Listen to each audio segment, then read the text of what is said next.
Aditya Zoni terkejut. Amar Zoni banding soal nafkah 10 juta rupiah. Amar Zoni banding atas putusan nafkah anak sebesar 10 juta rupiah per bulan. Atas putusan sang kakak itu, Aditya Zoni mengaku terkejut.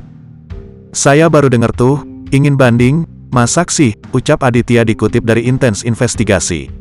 Menurut Aditya, Amar tak perlu banding karena masih memiliki 2 adik laki-laki.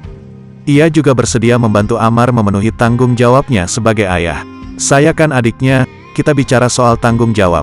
10 juta rupiah menurut saya itu angka yang terbilang murah bagi tanggung jawab seorang bapak ke anak-anak, bukan berarti kecil juga," ucap Aditya. "Saya paham, Amar masih belum bisa bekerja, cuma di sini masih ada saya. Kalau misalkan hanya 10 juta rupiah, insya Allah saya masih bisa cover. Kalau misal Bang Amar tidak bisa, lagi nggak ada duit yang 10 juta rupiah, bisa ke saya, adiknya," kata Aditya.